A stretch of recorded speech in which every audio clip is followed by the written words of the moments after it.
Salut, je suis Laura Luna, éducateur canin spécialisé en travail de flair. Salut! Aujourd'hui, on va aborder la notion de fausse alerte. Quelles sont les principales causes d'une fausse alerte? On va voir qu'il y en a plusieurs. Elles peuvent dépendre soit des comportements que le chien a pu apprendre, de ses capacités cognitives, peut-être ses capacités à la concentration, à gérer la frustration. Ça, c'est une partie. On va voir qu'il y a aussi une autre partie qui est plutôt dédiée aux odeurs et finalement à l'image qu'elles peuvent créer pour le chien. Et la troisième partie, c'est l'humain. Et bien souvent, la majorité des fausses désignations ont pour origine le conducteur. Pour débuter, je vais donc te parler de ces fameuses erreurs du conducteur. La première et la plus courante, c'est une erreur par anticipation. Le chien cherche, il va peut-être assez rapidement trouver l'odeur et si on n'est pas surpris et que c'est nous qui avons placé la cache, on va se dire « Ouh là là, là je vois qu'il a senti l'odeur, il a l'air de s'approcher, je pense que c'est bon, il va la trouver ». Et à ce moment-là, on fait the erreur fatale qui peut être dans la majorité des cas, on se prépare à prendre son renforçateur, que ce soit le jouet ou la nourriture. Et ce simple mouvement va donner le signal au chien « Ah, il se prépare quelque chose » et à terme, en fait, le chien va comprendre que quand on fait ça, c'est qu'il va trouver l'odeur. Du coup, on a pas mal de chiens qui vont arrêter leur comportement et faire une, j'ai envie de dire pseudo-désignation, puisque ce n'est pas une vraie désignation, mais ils vont, par exemple, se figer en se disant « Ah, ok, ça veut dire que c'est par là ». Et nous, on est tout content parce qu'effectivement, le chien est juste, il est au bon endroit, mais il s'agit d'une fausse désignation. Pour éviter ce genre d'erreur, je t'invite à te filmer. C'est le meilleur outil. En revisionnant les vidéos, tu pourras observer ton langage. Est-ce que effectivement tu as tendance à produire des comportements par anticipation? Et si c'est le cas, je t'invite vraiment à être pleinement conscient de ce que tu fais pendant que ton chien cherche afin d'éviter ce type de problématique. Si tu fais partie des personnes qui ont un réel problème avec la conscience du corps, une chose assez simple à faire, c'est de faire les recherches en ayant par exemple tes mains sur les hanches ou tes mains dans le dos ou croisées devant. Essaye de trouver quelque chose qui te correspond mais qui fera en sorte que tes mains ne bougent absolument pas jusqu'à ce que ton chien ait pleinement terminé sa recherche, désignation incluse. Tu donneras ton marqueur et seulement et uniquement à ce moment-là, ta main ira chercher le renforçateur pour récompenser ton chien. Une autre erreur assez fréquente du conducteur, c'est d'aider systématiquement le chien. S'il est recommandé de l'aider ponctuellement ou si on voit qu'il est en difficulté, le faire vraiment à chaque fois en lui montrant tu dois chercher là, tu dois chercher là, tu dois chercher là, tu dois chercher là, peut s'avérer un très mauvais calcul. En effet, si ton chien s'habitue à ce que tu lui indiques qu'il doit systématiquement rechercher à tel endroit ou tel endroit, il y a de fortes chances qu'au moment où tu arrives à proximité de la cache ou même voire sur la cache, ton corps change, ton langage corporel se modifie. Si par exemple tu lui disais cherche là, cherche là, cherche là, cherche là, alors que tu sais pertinemment qu'il n'y a rien, à partir du moment où tu vas arriver à proximité de l'endroit, peut-être que tu vas ralentir, peut-être que tu vas même marquer une pause à l'endroit où vraiment à la proximité de la cache, tu vas marquer une pause et au lieu de faire cherche là, cherche là, cherche là, tu vas faire cherche là, cherche là, cherche là et tu vas plus bouger. Et là, ce sera le signal pour ton chien que c'est bien l'endroit de la cache et qu'il doit désigner. Ce qui fait qu'une fois de plus, un peu comme l'exemple précédent, c'est pas réellement le chien qui prend l'initiative de désigner, mais c'est toi qui lui indique où se trouve la cache. Une troisième erreur du conducteur, c'est encore une fois, quand on sait... L'avantage, c'est que quand on ne sait pas où se trouve la cache, eh ben, on ne peut pas réellement faire ce genre d'erreur. Et c'est pour ça que c'est important de rapidement faire des recherches en aveugle, c'est-à-dire d'avoir quelqu'un qui cache pour soi. Et quand on connaît l'emplacement de la cache, on peut avoir tendance, quand notre chien peine un petit peu à trouver ou à remonter à la source, à insister et lui dire tu cherches, tu cherches, tu cherches, plusieurs fois.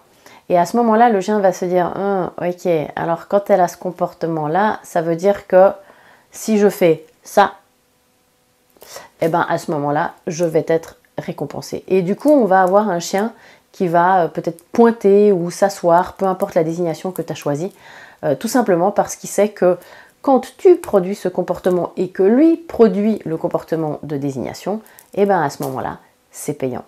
La quatrième grande erreur du conducteur, ça va être notre langage corporel. Je dis toujours qu'il est important d'adopter deux allures.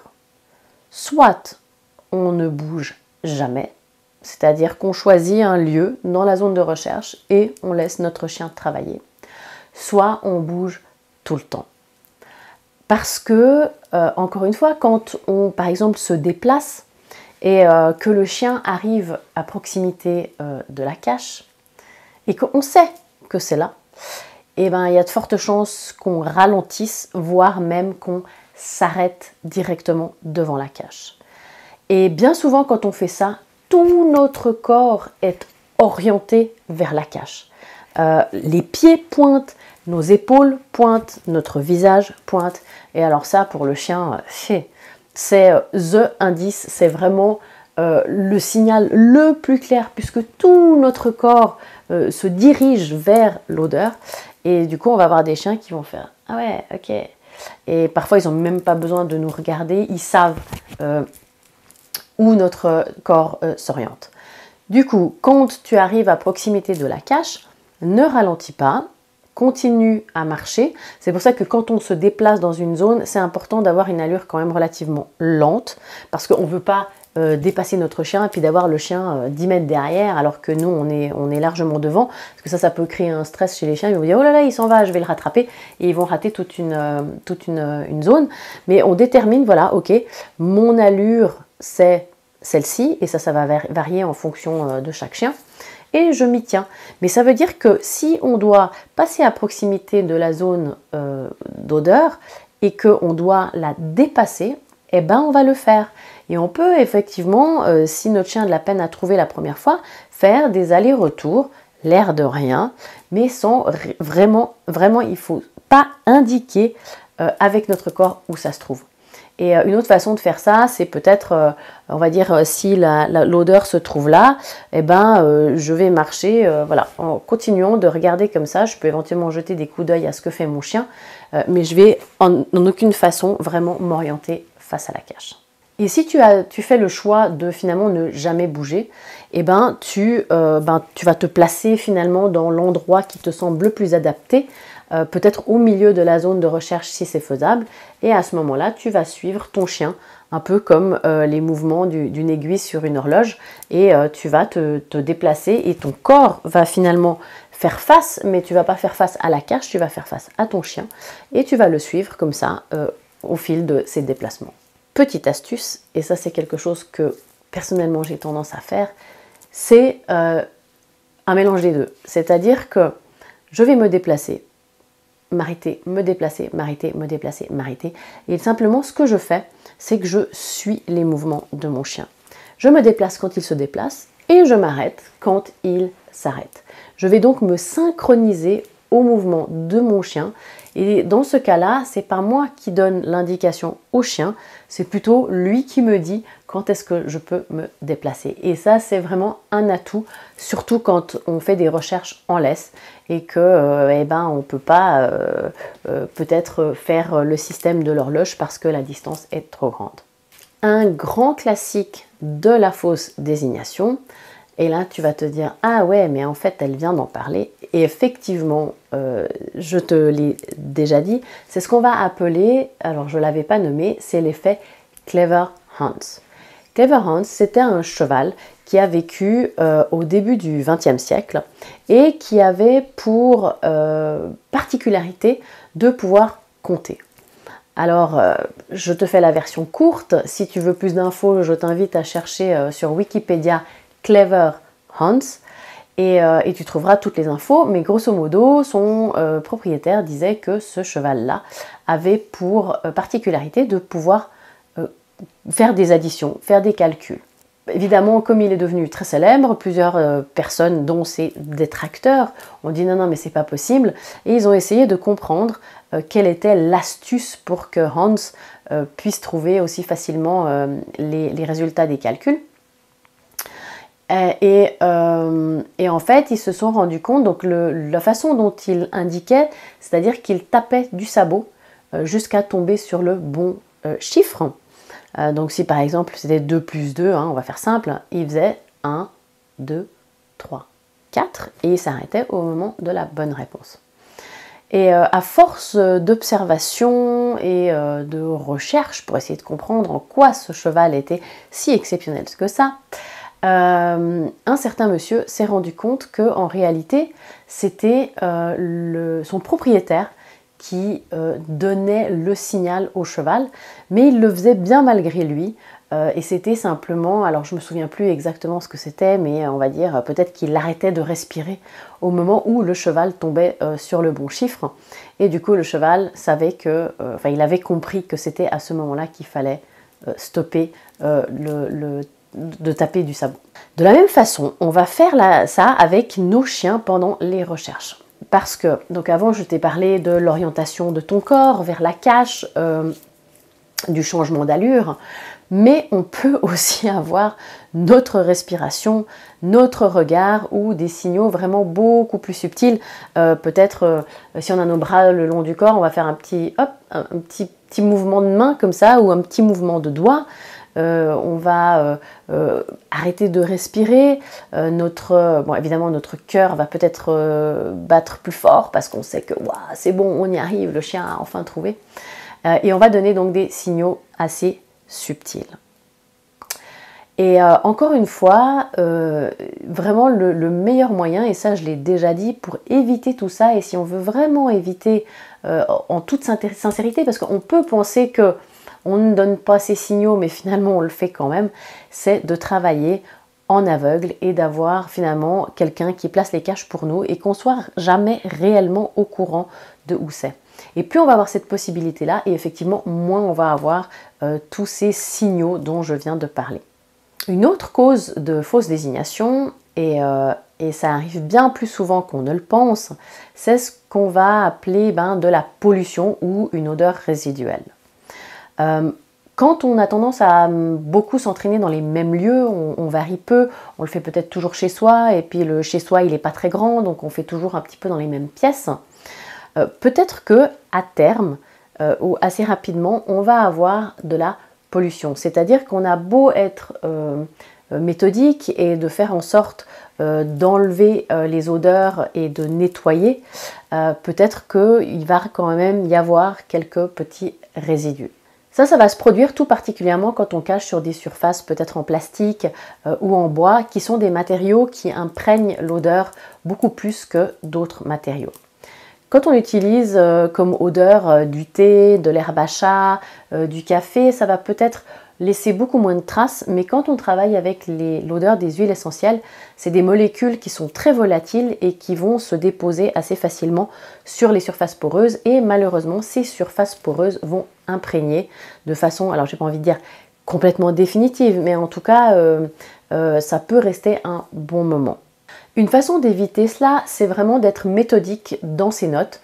Par exemple, de noter exactement à quel endroit on a placé la cache, là où les caches. Éventuellement, on peut faire des photos, ou si on fait des vidéos, du coup, on va les re-regarder. La vidéothèque peut être un bon, j'ai envie de dire, notebook, c'est-à-dire un bon cahier de notes. Et après, c'est vrai que moi, je l'utilise pas parce que ça me demande à chaque fois de revoir les vidéos et ça consomme assez vite pas mal de temps. Du coup, moi, je vais opter pour le crayon papier et je vais noter les endroits auxquels j'ai placé des caches. J'aime bien aussi les photos parce que ça, c'est assez facile. J'ai ma petite photothèque et puis tac, tac, tac, je peux regarder. Et comme ça, on va se souvenir, ok, ben, ah ouais, ben, il y a 2 semaines ou 3 semaines, ou il y a 1 mois, 2 mois, 3 mois, j'avais déjà mis, par exemple, sur cette bibliothèque, j'avais mis à droite, là, je mets à gauche. Et si notre chien désigne à droite et non à gauche, il y a 2 options. Soit il agit par mémoire, soit potentiellement, il peut rester une trace. Donc, prends des notes, observe ton environnement et idéalement entraîne dans vraiment différents endroits pour éviter cette notion de pollution. Par rapport à cette pollution, on distingue 3 types d'odeurs ou de marquages particuliers. Le premier, et c'est celui qui est le plus fort en termes d'odeur, c'est la trace. C'est pas pour rien qu'en pistage, on dit on va tracer une piste. La trace, c'est par exemple, je prends mon sachet de thé et je vais le frotter sur, par exemple, une table. L'odeur, ou les molécules d'odeur de mon sachet de thé vont laisser une trace et donc un chemin. Et ça, c'est un signal très très fort pour les chiens parce qu'ils ont l'habitude de pister, de traquer. Et du coup, le chien, au final, il ne va pas réellement chercher la source d'odeur, il va simplement suivre la trace laissée par l'odeur. Le deuxième type de pollution, entre guillemets, là c'est en l'occurrence une réelle pollution parce que c'est ce que je viens de décrire, c'est ce qu'on appelle l'odeur résiduelle. L'odeur résiduelle, c'est une pollution par contact, c'est-à-dire qu'on a mis l'odeur à un endroit et même une fois qu'on l'a enlevé, le simple fait qu'il y ait eu ce contact imprègne la surface et on peut avoir des traces qui restent, enfin des traces, en l'occurrence des odeurs résiduelles qui restent pendant longtemps. Alors on peut parler de quelques heures jusqu'à plusieurs semaines. La dernière source de pollution fréquente, c'est la fragrance. La fragrance, alors ça te rappelle peut-être des notions de parfum, et c'est un peu effectivement ça. C'est-à-dire, imagine que tu rentres dans une pièce et ça sent le café. Et tu te dis, waouh, je me boirais bien un café. Et en fait, en l'occurrence, il n'y a plus de café. Tout le café a été bu, mais ça sent encore le café. Et ça, c'est ce qu'on va appeler la fragrance. Donc, quand on enlève une odeur dans une pièce, il ne faut pas oublier de bien aérer. C'est quelque chose qu'on va peut-être moins avoir en extérieur parce que les flux d'air font bouger les molécules de façon plus rapide et il y a finalement une source d'aération naturelle. Mais en intérieur, on peut avoir tendance à oublier de le faire. Et surtout, si on va faire 2 recherches consécutives au même endroit, il faut bien aérer pour enlever toutes les molécules. Sinon, quand le chien il va rentrer, ça va faire waouh, il va se retrouver dans un gros nuage de fragrance et ça peut être beaucoup plus difficile pour lui de remonter à la source. Et par conséquent, ça peut induire un certain nombre de fausses alertes. La dernière grande origine de fausses alertes, ça peut être chez certains chiens un manque d'endurance ou une tendance à frustrer. Dans le premier cas, le manque d'endurance, c'est tout d'un coup, on a peut-être augmenté la taille de nos zones de recherche beaucoup trop vite. Si notre chien est habitué à trouver pendant des semaines ou des mois au bout de 10-15 secondes, à partir du moment où il va arriver à 20-30 secondes et il n'a toujours rien trouvé, et ben ça va être compliqué pour lui, il va peut-être se fatiguer et du coup ça va peut-être entraîner une forme de frustration. Il se dit non mais moi d'habitude je trouve, qu'est-ce qui se passe là, je trouve pas et je veux ma friandise. Il va tout d'un coup entendre, je sais pas moi, tu as fait un bref mouvement, ta main a effleuré le pantalon, il se dit ah ça doit être là, clac, il va désigner. Et il va le faire en fait pour se rassurer. Du coup, sa frustration, elle va baisser. La nôtre, évidemment, elle va monter parce qu'on va dire non, c'est pas là. Donc, c'est pas génial. Donc, dans tes entraînements, pense vraiment à augmenter l'endurance de ton chien, enfin, travailler là-dessus pour progressivement augmenter l'endurance de ton chien et diminuer finalement sa tendance à la frustration. Et en faisant ça, eh ben, il va s'habituer, ok, au bout de 30 secondes, c'est pas là, je recherche encore 40 secondes, 50 secondes, 1 minute, 10 minutes, etc. Et en faisant ça, tu vas pas avoir de chien qui va déjà fatiguer parce que il est concentré depuis un certain temps et du coup il n'arrive plus à se concentrer, mais il va vraiment être capable de se concentrer de plus en plus longtemps et d'accomplir la tâche qu'il doit faire sans du coup te montrer de fausses désignations. Donc tout ça c'est bien joli, mais au final, comment gérer une fausse alerte? Dans le cas de pollution, ça va être difficile parce qu'au final, on ne sait pas vraiment si le chien fait une vraie fausse alerte. En l'occurrence, si c'est un cas de pollution, pour lui, c'est pas réellement une fausse alerte. Ça l'est pour nous parce qu'effectivement, il n'indique pas à l'endroit où se trouve la cache, mais lui, il est, j'ai envie de dire, dans son droit. C'est-à-dire qu'il sent l'odeur et quelque part, il a raison de désigner. L'odeur n'est certes pas aussi forte que d'habitude, puisque c'est peut-être une trace ou une petite marque de pollution, une odeur résiduelle.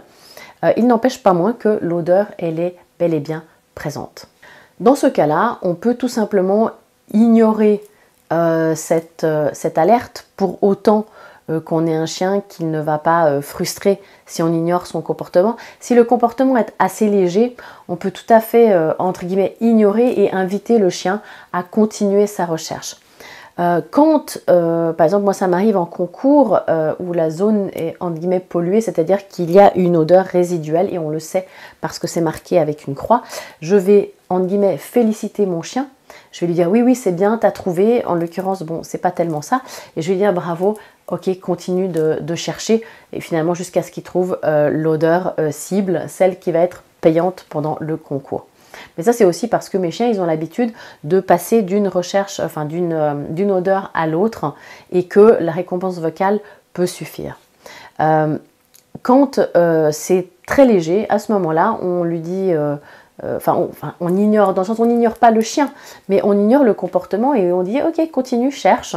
Et on se dit, bah mince, qu'est-ce qui s'est passé là? Et pour tout ce qui est d'origine humaine, toutes les erreurs dont j'ai parlé qui sont d'origine humaine, la meilleure solution reste encore les recherches en aveugle. Demandez à un ami, à votre grand-mère, à vos enfants de placer les caches, à votre conjoint. Alors peut-être que ça ne sera pas exactement comme vous le souhaitez, ça va être plus difficile parce que si la personne qui place les caches n'a pas les compétences pour le faire et le fait de façon peut-être trop difficile pour le niveau du chien, ça peut être compliqué. Mais on peut donner quelques petites indications en disant à la personne, écoute, place les caches entre 10 et 20 cm, hauteur du sol, c'est un peu le niveau où mon chien il est. Essaye de la mettre pas derrière un meuble parce que pour l'instant il n'est pas capable de faire des recherches inaccessibles, mais le plutôt relativement proche. Mais comme mon chien il a tendance à vouloir prendre l'odeur en bouche, il ne faut pas qu'il puisse le faire. Et en donnant un petit peu ces indications-là, ça ne posera pas de problème et vous pourrez trouver assez facilement quelqu'un qui comprend ce genre d'indications et qui sera apte à vous placer les caches. J'espère que ces explications t'ont permis un petit peu de mieux comprendre les sources de fausses désignations. Je te souhaite de beaucoup t'amuser dans tes entraînements et je te donne rendez-vous très bientôt pour un prochain épisode. Ciao!